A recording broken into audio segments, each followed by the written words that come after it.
Jadi tolong Kawasaki kirimkan 1 unit ya. Asik. Oh, tidak menolak. Tidak menolak saya. Ke Iya. Tangerang satu, ke Bandung satu, ke Bekasi satu, ke US LA satu. Iya. Iya. Kamu ingat nggak waktu CBR 250RR tuh belum keluar ya, belum rilis? Itu aku ingat banget tuh banyak yang merumorkan kalau itu bakal jadi 4 silinder. Banyak, iya. Banyak banget Iya, kan? banyak. Turun 1, naik 2, 3, 4, 5, 6, gaspol. Ini rangkanya juga menarik sih menurut gua sih. Keseimbangan yang Rangka tralis memang udah dipakai Iya, sebenarnya. udah dipakai sih ya. Dari zamannya SBK kalau nggak. Hmm. Zamannya mulai SBK, zamannya mulai MotoGP juga beberapa udah ada yang pakai rangka tralis. Karena mungkin lebih rigid dan lebih ringan. Terus aku juga kayak menyadarin kalau yang 250 biasa itu nggak upside down ya? Nggak, 250 biasa nggak? Teleskopik. Teleskopik. Down upside. yang ditingkatkan. Down upside. Iya kan dibalik. Iya, Iya, dibalik. bener sih. Bener juga sih. Dibalik. Jadi down upside. Gue nggak salah dong. Down upside. Oh, kesel. Tuh, dia tulis. Ini yang aku agak bingung. Dia bilang kan maksimum power 51 PS dengan RAM R. RAM R. Power 50 PS tanpa RAM R. Maksudnya itu tanpa itu gimana maksudnya? Jadi apakah Jadi ini sistemnya RAM R bisa dimatiin, bisa dihidupin Nah, dengan sendirinya? Apa otomatis apa gimana? Otomatis. Cak bagus. Yuk, coba ngomong Cak Jadi bagus. jadi sistem RAM R ini adalah sebenarnya sistem RAM R ini dia aktif di RPM 7000 ke atas. Jadi ketika kamera gua jatuh. Jadi ketika motor ini sampai di RPM kalau nggak salah 7000 apa 8000, sistem RAM R itu yang ada di tengah-tengahnya antara kedua lampu Ninja ZX 25R ini itu bakal ngebuka dan ngasih intake udara yang lebih banyak lagi ke mesin. Jadi makanya dengan RAM R dan tanpa RAM R. Jadi istilahnya berarti mungkin di sini 50 PS tanpa RAM R itu berarti sebelum RPM 7000, sebelum RAM R itu aktif. Nah, begitu RAM R sudah Yang aktif, SE emang nggak ada RAM R juga ya? Yang SE? semuanya ada.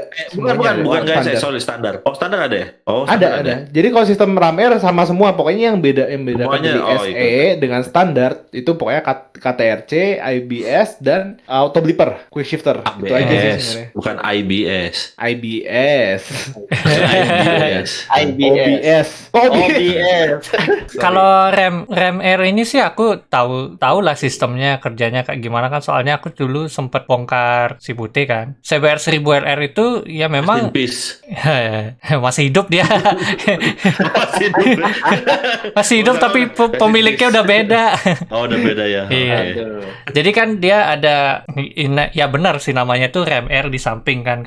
Kalau ini mungkin di tengah itu ya, yang di atas lampu itu yang segitiga kan. Iya, Nah, gitu. kalau CBR kan itu dari sebelah lampunya itu ada dua lubang kecil gitu yang CBR-nya saya. Nah, itu dia ada katup yang dikendalikan secara elektronik. Jadi sebenarnya itu fungsinya itu sebenarnya bukan untuk kalau di CBR itu fungsinya untuk emisi jadinya. Karena pas di RPM di bawah, dia katupnya itu posisinya butterfly-nya nutup. Jadi kalau udah di RPM tertentu dia kebuka terus jadi RAM R-nya itu plong. Dan kebetulan waktu saya perbaiki dari kecelakaan pertama, terus saya mikir ini apaan? Terus saya lihat di Google dan segala macam, oh ini namanya RAM R. Di forum-forum banyak bilang kalau itu dilepas tuh butterfly-nya, itu mesinnya jadi lebih plong, tenaganya bisa lebih meningkat di awal. Dan Jadi 51 PS terus gitu. Enggak, Iya, maksudnya mungkin kalau sistemnya ini mungkin apakah dia menggunakan katup, apa dia kayak gimana gitu kan, mungkin orang-orang bisa buka lah atau dilepas lah. Tapi kalau dilepas pun motornya harus ditune ulang fuelingnya, karena Pasti. fuelingnya kan pasti beda kan jadinya. Iya. Menarik sih. Jadi Iya. jadi kalau gua ngelihat dia bilang RAM R maksimum power sekian-sekian, ini kan kita ada grafiknya nih di sebelah nih. Nah, mungkin grafiknya ini yang bisa diutak-atik kalau di dunia balap. Di dunia kayak tuning ECU kan. Iya. Ya dilihat dari grafiknya juga kelihatan lah powernya main di RPM tinggi. Iya. Kelihatan banget. It's 4 cylinder. Ya. Ya, it's 4 cylinder. John. Tapi bagus itu linear dia grafiknya. Tapi nggak tahu Iya, itu linear. benar apa Ya, enggak. cuma ya who knows, kita juga Ya. praktek di lapangan juga belum tahu kan. Jadi tolong Kawasaki kirimkan 1 unit ya. Asik. Oh, tidak menolak. Tidak menolak saya. Ke Iya. Tangerang 1, ke Bandung 1, ke Bekasi 1, ke US LA 1. Iya. Iya. Tolong Kawasaki, tolong banget. Tolong. Wah, ini dia tulis suara mesin yang mengagumkan, anjay. Mantap.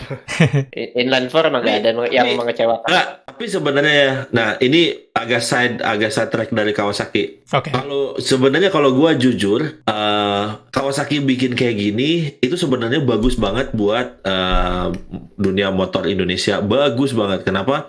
Karena dia kan push boundaries gitu. Jadi yang tadinya biasa 2 silinder semua, sekarang akhirnya kita naik ke 4 silinder. Tapi gua berharap Yamaha itu konsisten dengan crossplane. Wah, crossplane sih the best. Tapi gua masih berharap kalau misalnya 4 silinder crossplane. 4 silinder crossplane terus di kelas 250 cc dibikin di Yamaha itu memungkinkan nggak? Ya itu. kita who knows, namanya engineering mah nggak ada yang nggak mungkin. Iya, makanya kan Iya, itu kita iya. yang nggak tahu karena kan memang maksudnya ya kita juga bukan expert yang memang gimana sama mesin banget Iya, enggak. bener sih. Tapi cuman kan kita sebagai namanya motor-motif Penikmat enthusiast, ya. apalagi motor Penikmat. enthusiast, kan gitu kan kita kan penikmat gitu. Kita berharap-harap lah dari pihak tim biru ini punya mesin yang dia punya karakter tersendiri supaya dia tidak bisa disamakan dengan yang lain gitu. Nggak, maksudnya harapanmu itu di kelas 250 cc apa maksudnya itu Iya, gimana? 250 cc. Oh, 250. Karena gini, sekarang gini, memang sih kalau misalnya kita ngomongin masalah harga, pasti pada saat 4 silinder kita ngomongin udah pasti harganya mendekati harga di 100. Menurut gua sih, dengan harga segitu, menurut gua dengan harga segini itu termasuk harga yang cukup normal lah, bukan kayak wah gila mahal banget juga enggak, dibilang murah banget juga enggak, normal aja gitu dengan mesin seperti ini. Tapi maksud gua, jadi gini, kalau di luar negeri kan orang-orang banyak yang mengeluh bahwa 4 silinder tuh mesin yang tidak berkarakter. Kenapa bisa dibilang berkarakter? Karena hampir semua motor, semuanya sekarang menggunakan 4 cylinder inline. Jadi semuanya suaranya sama aja, cuman antara agak lebih kering, agak lebih basah, agak lebih bass, agak melengking sedikit, itu aja kan. Tapi tidak berkarakter seperti pada saat Yamaha bikin crossplane. Tahu enggak Yamaha membuat yang 3 silinder gitu loh. Atau Ducati bikin V-twin. Itulah maksudnya yang gue pengen itu justru menjadi karakter gitu dari setiap si mesin. Karena kalau misalkan kita ngelihat sebuah motor, 3 motor berjajar, contoh lah misalkan kita ngomongin kalau kayaknya Ducati sih kayaknya kalau misalnya kayak Ducati, Aprilia, BMW kayaknya untuk masuk ke segmen ini mungkin masih agak jauh karena mungkin harganya juga akan jauh lebih mahal. Iya, jauh lebih mahal ya. Ya kan, pasti akan jauh lebih mahal gitu. Nah, kita ngomongin 3 deh brand yang paling dominan di Indonesia. Honda, Yamaha, Kawasaki. Sorry, 4. Suzuki, Honda, Yamaha, sama Kawasaki. 4 yang paling dominan di kita, yang Jepang. Nah, gue berharap mereka tuh punya karakternya masing-masing. Atau enggak, kalau misalnya enggak semuanya harus punya karakternya masing-masing, tapi ada salah satu dari mereka yang mencirikan bahwa ini loh Yamaha, ini loh Kawasaki gitu loh. Jadi kalau misalkan kayak tadi ya, misalkan Yamaha kan udah R1 crossplane lah. Saat R6 pada muncul aja orang-orang berharap, wah tolong dong kalau bisa crossplane karena ya suara crossplane tuh wah gila sih. Emang khas gitu. Khas banget. Khas dan merdu banget gitu. Khas dan merdu. Mungkin buat orang Indonesia kurang agak suka karena memang orang Indonesia mungkin lebih senang yang 4 silinder. Kenapa? Karena jarang yang 4 silinder. Masih jarang. Nah, kita terbiasa dengan mesin 1 silinder yang ya masih kasar banget dan jedanya masih agak kurang lah gitu maksudnya. Tapi bukannya yang jelek, tapi bagus juga. Tapi karena orang terbiasa dengan mesin seperti itu, pada saat diberikan 4 silinder dengan nuansa seperti yang baru, nah orang tuh akhirnya jadi wah gila nih bisa ada. Makanya kenapa Kawasaki ZX25R ini fenomenal banget di Indonesia karena fenomenal karena orang-orang jadinya bisa menjangkau suara motor yang seperti itu gitu loh. Iya gitu. Karena kalau misalnya aku berpikir nih, orang Indonesia yang maksudnya yang saya tahu jalannya seperti itu nggak bisa masuk tol, ya kan? nggak mungkin mereka tuh berharap power yang sangat luar biasa dari mesin-mesin besar yang 4 silinder gitu kan. Nggak mungkin mereka berharap banyak. Nggak mungkin untuk waktu yang singkat gitu kan. Tapi untuk mau antusias sama motor tuh kan mereka pasti menikmati yang mesin yang lebih kecil tapi dengan suara yang wah gitu loh. Ini sangat kena banget untuk market di Indonesia menurut aku. Namanya motor hobi. Setuju. Iya. Setuju banget. Ya. Nah, dan juga soalnya ZX25R ini ada sejarahnya gitu loh. Ya, jadi betul. bukan benar. mesin yang jadi bukan mesin yang tiba-tiba bahasanya nggak pernah dibikin, nggak pernah gimana, terus tiba-tiba ada, bukan. Tapi mesin ini adalah mesin yang pernah dibikin dulu dan itu fenomenal banget pada masanya karena dia silinder kecil, dia 4 silinder dan RPM-nya tinggi banget, ya kan? RPM-nya tinggi banget di yang sebelumnya. Dan meskipun yang sekarang juga sebenarnya menurut gua itu tinggi. Itu tinggi. 18.000. 15.000 gila itu lumayan. 18. Oh, 18.000. 18.000. 18.000 top RPM-nya 19.000 mentoknya. Iya. Limit 20, itu belum sama Echo. Itu udah tinggi banget untuk kelas motor seperti ini. Nah, inilah yang makanya bikin dunia motor Indonesia tuh jadi greget gitu loh. Jadi greget banget. Karena mereka, ya Kawasaki, nge-push mesin bisa seperti ini. Dan bukan cuma di Indonesia barang ini dilulukan atau diinginkan.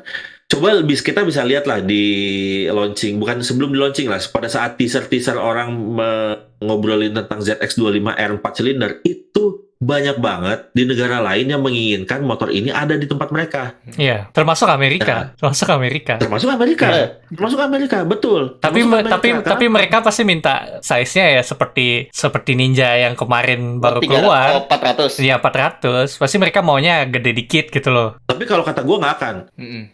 Kenapa? Enggak, kalau kata gue jadi gini. Makanya tadi gue bilang, ZX25R ini bukan mesin yang baru dibikin, tapi ini adalah mesin heritage, mesin yang dihidupkan kembali gitu bahasanya, atau diperbaharui lah, atau misalkan bahasanya di-reborn-kan lagi gitu loh.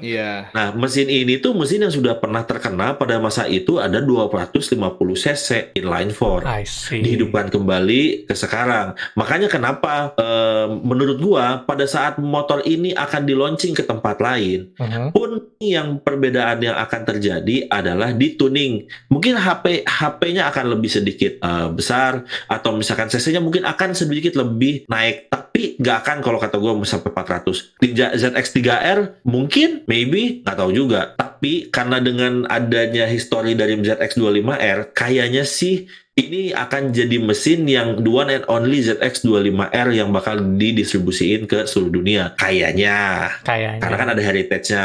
Iya, karena ada heritage-nya gitu. Jadi bukan cuma sekedar kayak, wah ini mesin kita market ada gini-gini kita bikin. Enggak, ini ada adalah mesin heritage yang dimana telah dibikin dan fenomenal juga. Dan ya bisa dilihat lah di YouTube juga ada ZX25R pada tahun yang lama. Itu wah luar biasa. Itu mesin luar biasa sih. Jadi makanya kenapa orang-orang pada excited banget nih sama mesin ini gitu loh. Bukan cuma sekedar kayak whole motornya gitu loh. Tapi teruntuk pada mesin ini. Karena kan mesin ini sebenarnya yang jadi primadonanya tuh mesinnya loh gitu. Iya. Keren gue ya ngomongnya. Iya. Ini podcast bukan gue yang mimpin nih, lu yang mimpin. Fast guess. Ya, nggak apa-apa lah kan kita kan berbagi. Saya juga banyak belajar jadinya. Ini kita nyoba-nyoba nih. Jadi sebenarnya sih kalau masalah 250 cc 4 silinder sih kalau yang gue baca ya, itu tahun 1980 sekian itu bukan Kawasaki duluan yang ngeluarin, tapi Suzuki. Yang paling pertama Suzuki. Yang paling pertama. Antara Suzuki dulu, baru Yamaha, baru Kawasaki, baru Honda. Nah, Honda itu namanya CBR 250 RR. Iya, itu aku ingat sih. Itu aku ingat tuh. Iya, jadi kalau misalkan misal Honda gitu mau bikin inline 4 tandingan gitu. Apakah namanya bakal nanti CBR 250 RR kayak yang 1000-nya? ya kita nggak tahu. Tapi kamu ingat nggak waktu CBR 250 RR tuh belum keluar ya, belum rilis? Itu aku ingat banget tuh banyak yang merumorkan kalau itu bakal jadi 4 silinder. Banyak, iya. Banyak banget kan?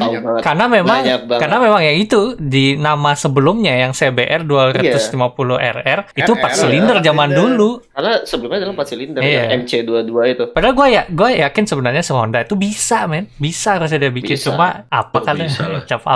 Apa yang dipikirin mungkin mencari untung kali. Mungkin masalah R&D-nya mungkin sih. Namanya Momen kalau kata gue. Kenapa? Momen dan R&D juga. Oh, R&D kan momen, budgetnya iya. juga gede. Karena kan ya maksudnya Menarik. semua brand pasti mereka nggak pengen ngeluarin produk yang setengah-setengah lah. Gue yakin nggak akan ada satupun brand yang merasa ya bahasanya bisa disebut sell out gitu ya. Ya wah ini lagi rame nih 4 silinder, kita hajar deh 4 silinder, kayaknya nggak juga gitu. Apalagi Nggak juga. untuk Honda, Kawasaki gitu, terus kayak Suzuki dan lain-lain, pasti mereka punya andalan lah gitu. Mesti mereka punya Pasti. karakternya gitu, dan mereka pasti akan berusaha nge-push buat ngasih yang terbaik sama teman-teman baik antusias juga. Mungkin enggak sih. Iya sih, mungkin lebih ke arah kayak misal BMW terkenal dengan GS-nya gitu kan. Dia fokusnya ke GS terus loh. Kayak gitu misal, atau KTM fokus dengan naked bike-nya gitu kayak Super Duke gitu-gitu. Atau Ducati mungkin fokus ke Panigale-nya atau mungkin Diavel-nya kayak gitu ya. Kita who knows gitu. Ya. Mungkin gue rasa lebih kayak gitu sih ya. Sama Jadi Breta kan fokus sama ngeluarin STNK. kelamaan ya. Sama surat-surat. Nggak keluar. Pengalaman sepertinya nih. Nggak keluar, sampai dijual lagi. Pengalaman nih sepertinya nih. Jadi sama ini sih sebenarnya kalau menurut gue lebih ke adanya pergeseran pamor atau tren. Iya. Jadi yang dianggap dulu ketika mikir bahwa kita misalnya nih sekarang udah ada Ninja ZX 25R 4 silinder di Indonesia. Oke, kita beli dengan harapan kita pengen mencapai pamor 600 cc. Tapi kenyataannya yang terjadi enggak, karena jadinya sebenarnya kedengarannya ya bakalan seperti kayak yang 600 turun ke 250 pamornya. Iya. Karena sekarang udah nggak ada yang membedakan nih antara 600 cc ke atas dengan 250 cc ke atas. Zaman dulu kita ketika ngeliat orang seliweran dengan suara wuh udah beranggapan 600 cc, 1000 cc, 750 cc. Tapi sedangkan sekarang karena kehadiran 250 cc kembali, jadinya ternyata yang terjadi bukan 250-nya naik ke 600, tapi yang 600-nya jadi dikira motor 250 cc kayak gitu. Betul, sama mungkin positifnya jadi pasarnya lebih banyak. Jadi misal nih ada 150 biasa, ada 150 yang kencang. Misal kayak 150 kencang tuh kayak GSX R 150, R15 gitu kan 150 kencang kan. Ada 250 2 silinder, ada 250 4 silinder. Nanti di tengah-tengah. Di tengah-tengah ini kalau kita mau naik ada 650 cc 2 silinder gitu. Terus nanti kalau kita mau up lagi ada 1000 cc 4 silinder tapi naked. 900 ya? Ya, 900 naked ya? Kita hitungan naked ya? Terus ada naked. Terus untuk naked nanti ada 600 cc 4 silinder. Karena ya itu karena kalau 250 cc 4 silinder ke 600 cc 4 silinder yang super sport ini menurut gua game-nya masih agak jauh. Tapi jadi makanya kenapa gue bilangnya naked dulu, karena ya itu jadi mengisi pasar yang kosong 250 cc 4 silinder ini menurut gue bagus. Jadi lebih rame. Jadi lebih rame, lebih luas juga pasarnya sih. Pasarnya lebih luas. Jadi makanya kenapa gue sebut naked juga ya, karena bertahap gitu loh. Pilihan orang ketika jadi pilihan orang lebih banyak gitu. Banyak banget. Ya pokoknya sebenarnya dengan Kawasaki ngeluarin mesin ini, kalau gue sih berharap ya dengan Kawasaki ngejual ini tuh nge-push pasar brand yang lain untuk nge-push lagi limit mereka ke arah yang lebih itu setuju. Inovasi lagi. Jadi kalau buat gue jujur pribadi, kemunculan ZX25R ini itu menurut gue adalah satu step awal baru buat industri motor Indonesia supaya mereka bisa nge-push lagi atau brand-brand lain supaya bisa mereka push lagi bahwa motor itu memang nggak bisa, ya bisa dibilang harus ada inovasi terus lah gitu. Nah, gue berharap juga dari line up Kawasaki dengan engine yang sekarang mereka punya ini, gue sih berharap dengan engine yang sama atau mungkin engine yang agak sedikit berbeda tapi tetap dengan karakteristik yang sama, mereka bakal ngeluarin lagi seperti contohnya Versys atau misalkan Z25 nakednya gitu atau seperti itu. Gue sih gitu. Versi nakednya dengan ini ya mesin 4 silindernya juga. Dengan mesin yang sama. Ya, mantap sih. Mesin yang sama. Karena pasti maksudnya gini, karena memang banyak juga teman-teman yang memang pecinta motor, mereka tersub ke kategori yang khusus. Ya maksudnya ada yang doyan adventure, ada yang doyan gue doyannya naked gitu. Nah, kayak gue lah gitu. Gue dulu suka banget motor sport gitu. Wah pokoknya motor sport tuh udah kayak paling the best. Kalau nggak motor sport itu nggak gigit menurut gue dulu. Udah twin sekarang. Ngaku-ngaku. Iya, jadinya pengennya agak tegak lah. Z mungkin atau Versys. Gue sih berharap ya. Kalau gue sih berharap. Kalau gue sebenarnya kalau misalnya pada saat ini launching, teman-teman udah banyak yang nanya sih, bro, lu ngambil nggak, apa gimana? Gue sih masih ngambil nggak ya, bagus sih, tapi cuman kayak nggak terlalu lah. Gue masih bisa sabar untuk menunggu mungkin Kawasaki bakal ngeluarin versi nakednya. Itu aja at least. Kalau enggak, gue akan jauh lebih excited lagi kalau misalkan mesin ini diimplementasikan ke Versys. Wah, Tapi Itu sih menurut ada gua. tapinya nih kalau Versys. Kenapa? Ada tapi kenapa motor-motor adventure itu jarang banget yang 4 silinder? Karena 4 silinder itu dia tidak menghasilkan torsi dengan baik di awal. Jadi kalau untuk motor adventure yang kayak begitu-begitu lah, yang touring kayak gitu, sebenarnya sih motor 4 silinder sih nggak cocok. Kalau menurut aku sih. make sense. Tapi ide aku, ya, maksudnya pengetahuan aku nih ya, termasuk awam ya kalau udah soal dunia motor. Tapi ya gitu soalnya. Sama kita juga. Kita semua awam, Pak. Enggak, maksudnya Kita kalau awam-awam di atas. Nah, Ya. di atas awam-awam. di atas mau. Enggak, maksudnya gini kan. Kalau kita misalnya motor itu kan, kita kalau membayangkan kan mesinnya itu compact kan. Jadi kalau misalnya Ya, semakin banyak silinder di dalam mesin yang compact itu, besar silindernya atau diameter silindernya itu bakal lebih kecil kan. Sedangkan kalau misalnya kayak motor Harley misalnya kan silindernya gede-gede tuh. Jadi torsinya itu terasa banget di bawah itu. Jadi kayak pokoknya karena saya udah nyobain ini, jadi kayak nyobain crossplane udah pernah, 3 silinder udah pernah, 4 silinder udah pernah, motor Harley juga udah sering gitu. Jadi emang karakternya kalau semakin kayak kita bisa ngerasain kalau kita mencoba banyak motor itu, kita bisa ngerasain seberapa besar itu besar silindernya, semakin besar silindernya itu kita ngerasain itu torsi di bawah itu lebih gimana ya, lebih gigit gitu. Lebih gigit. Mungkin lebih ke arah moving parts-nya lebih sedikit ya nggak sih? Lebih sedikit, lebih simple, dan saya yakin kalau motor adventure dijadikan maksudnya karena mereka mencari reliable gitu ya, biar gimana ya, Lebih mudah untuk diperbaiki. lebih mudah untuk diperbaiki. juga. Mungkin itu dia. Kalau 4 silinder sih mungkin kalau naked masih masuk akal. Kalau ke versi sih menurut aku sih enggak sih. Soalnya kan kalau gue kenapa senangnya berharap ini ada Versys. Jadi karena kalau Kawasaki Versysnya dia yang 1000 aja, itu kan sebenarnya ya kalau dibilang gimana ya, kalau kita ngomongin dia head to head sama GS juga kayaknya enggak gitu. Maksudnya karakternya beda, segala macamnya beda. Nah, Ya dia lebih jadi kayak sport tourer kalau yang 1000 Versys. lebih kayak sport tourer. Jadi sport tourer. Lebih kayak sport tourer. Nah, makanya kenapa gue berharap dari Versys itu dia mengambil teknologi yang ada di Versys 1000 dimasukkan ke Versys 250. Meskipun pasti nggak mungkin semuanya lah. Nggak mungkin lah pokoknya semuanya. Kalau semuanya ya beli aja 1000 gitu kan, harganya pasti beda jauh.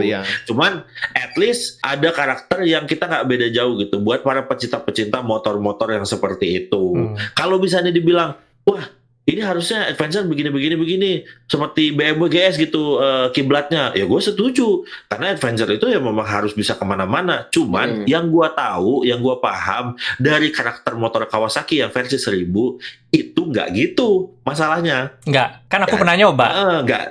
Nah, yang pernah nyoba kan? Pernah nyoba. Dan memang karakternya bukan karakter tipikal untuk seperti GS atau misalkan KTM. Jadi itu lebih mirip sama Sylvie, lebih mirip sama MT gua. Iya. Nah, gitu, sampai segitunya. Tapi maksudnya mungkin kalau gue berpikir gini, Kawasaki tetap pengen masuk ke ranah itu, tapi dia punya karakter sendiri. Yang tadi balik lagi kita ngomongin ke karakter sendiri lah. Maksudnya jadi karakternya mungkin teman-teman yang emang bahasanya bukan hardcore off-road gitu loh. Misalkan bukan kayak, wah gue lebih mungkin sekitar 70% di off-road atau misalkan 50-50%. Mungkin orang yang pengen ngejar, gue pengen looks-nya tetap adventure, tapi ya gue paling juga pakai 70% on-road, 30% mungkin di off-roadnya. Tapi kan capable sebenarnya dia. Bukan nggak capable, cuman tidak maksimal. Iya. Kok melenceng ya? Ya, tapi ini jadi obrolan juga. Obrolan juga masalah 4 silinder kan. Karena kalau misalnya kita cuma ngobrolin ZX25R, semua orang pasti udah ngobrolin. Gue yakin semua orang pasti udah ngobrolin. Yang gue justru pengen kita obrolin itu adalah masa depan dari 4 silinder ini, keberadaan 4 silinder 250 cc ini. Karena ini fenomenal banget gitu. Fenomenal banget. Ini tuh greget banget gitu, greget gitu gue. Setelah berapa ya itu kan? Berarti setelah 24 tahun. Wih, ya lama banget. Akhirnya ZX-R 250 itu kan nggak ada tuh, bener-bener nggak ada 250. Iya, bener-bener nggak ada. Sekarang relift gitu kan, reborn 250 cc 4 silinder lagi dari Kawasaki gitu. Iya, dan hype-nya juga memang luar biasa gitu loh. Seperti apa? Karena semua orang udah berharap-harap lah. Orang-orang pasti udah berharap-harap. Wah, dari zaman dulu 2 silinder aja waktu pertama kali keluar. Bahasanya dari zaman kita zaman gua dulu SMA bahwa ngelihat Ninja RR 2 tak 1 silinder itu aja udah ngerasa bahwa motor itu moge. Itu udah kayak gila, hebat itu banget. Ya 150 kan? Ya 150 kan? Iya 150. KRR kita nyebutnya. Itu udah kayak ngiler banget itu aja udah kayak moge banget gitu kalau zaman gua dulu gitu. Nah, terus tiba-tiba muncul yang 2 silinder itu udah merasa bahwa wah ini lebih moge gitu. Nah sekarang ditendang lagi di 2020 ini kita ditendang lagi dengan inovasi baru dari Kawasaki. Ini 4 silinder loh kita. Kebetulan di Indonesia semua yang melakukan terobosan terlebih lagi untuk motor-motor yang seperti sport ini itu cuman Kawasaki. Iya, tapi kan dia memang motonya gitu dia itu kan lead not follow. Iya, lead not follow. Jadi mau jadi nggak boleh banyak-banyak. Iya. Nggak boleh followersnya nggak boleh banyak. Following.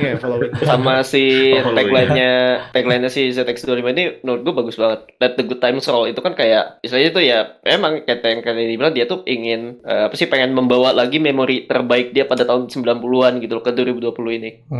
Oh iya. Ya, let the good times roll.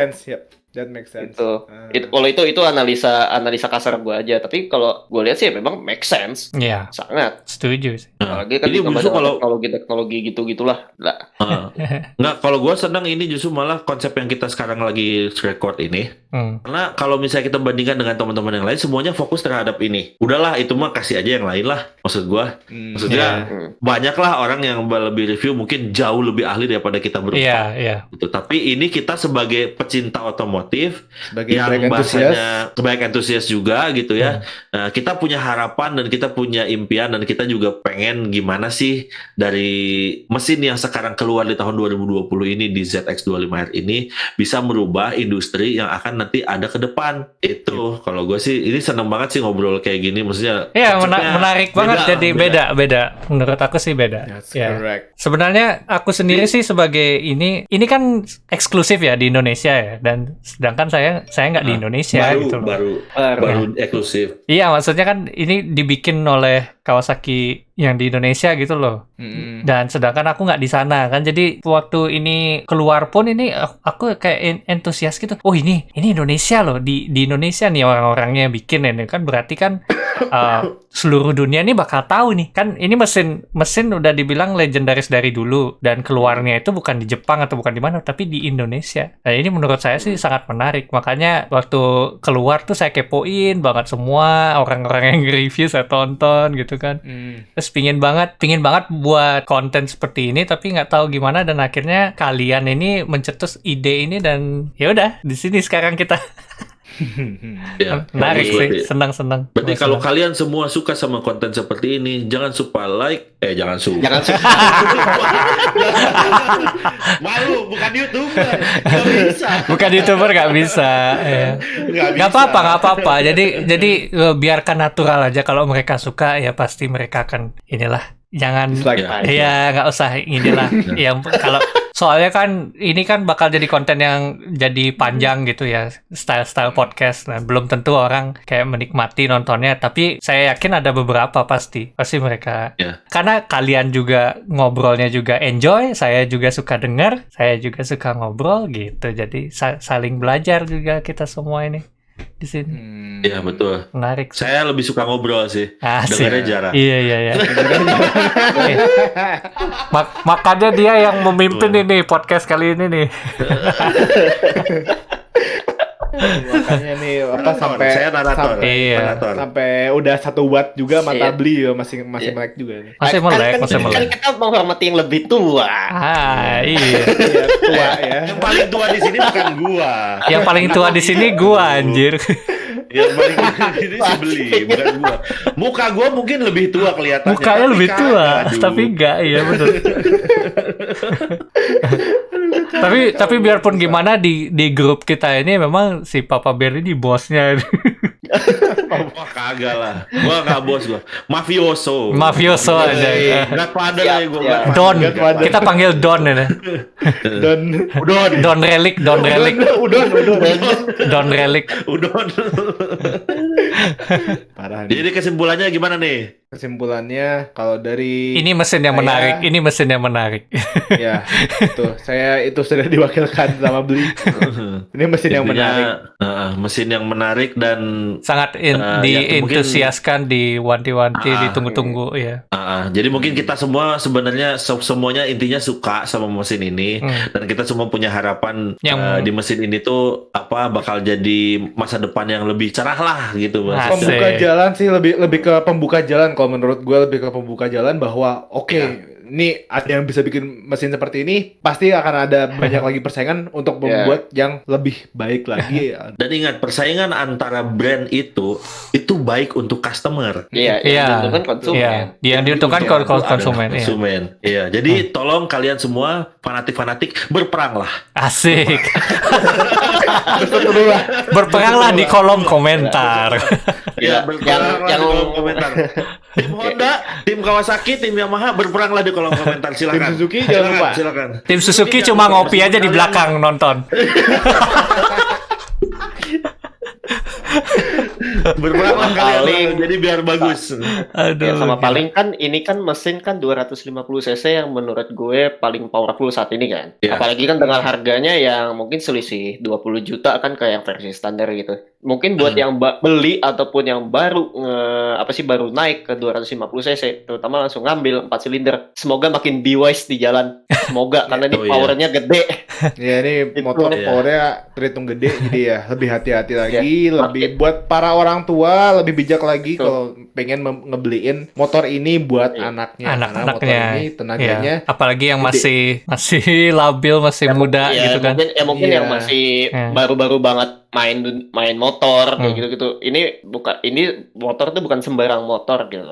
Kalau bisa ya jangan barbar. Kasarnya jangan arogan dari jalan. Makin wise lah di jalan. Mengingat kalian tuh bawa motor tuh yang kasarnya motor yang fenomenal lah gitu. Fenomenal, motor yang meneruskan heritage gitu. Kasarnya jangan malu-maluin lah. Tapi kita ini harus ekspektasi motor ini kalau keluar, ini orang-orang yang seperti itu pasti bermunculan ini. Pasti ada. Pasti ada. Dan ini bukannya pasti ada, pasti banyak. Bukan pasti ada lagi, pasti banyak. Ya kita kan nge-remind apa salahnya gitu, nggak salah. Ya, benar. Ya haruslah kita sebagai orang-orang yang ya, karena kita juga merimain diri kita sendiri. Kita juga belum benar sih. Iya, benar. Ya benar banget. Maksudnya adalah mungkin kita berempat di sini kan udah pernah ngerasain jatuh, udah pernah ngerasain segala macam gitu. Apalagi kan Sibli udah ngerasain patah tulang, gue juga udah ngerasain patah tulang gitu kan. Jatuh dari motor juga. Iya. Itu mah di luar konteks lah. Itu maksudnya kita yang udah ngerasain sakit kayak gini aja masih belum bener bawanya gitu loh. Ya kita sih cuma ngingetin aja ya, kita udah ngerasain kayak gini ya, kita nggak mau kayak gini lah gitu. Ya mending lu orang juga jangan gitu. Iya, jangan sampai lu ngerasain dulu kayak gitu untuk lu bisa lebih berhati-hati nantinya. Betul. Itu sih. Tapi kalau misalnya kalian bisa tetap bantal, rasain dulu. Iya. Nah, di Korea. Ya kalau memang mau nakal, maksudnya kalau mau nakal di jalan ya nakal aja, tapi jangan sampai ya misalnya ya amit-amit nabrak orang ya risiko jangan sendiri gitu, tanggung orang lain ya. Tanggung sendiri. Sekarang sebenarnya intinya adalah pintar aja berkendaranya, wise, jaga emosi, jaga nafsu, itu yang penting.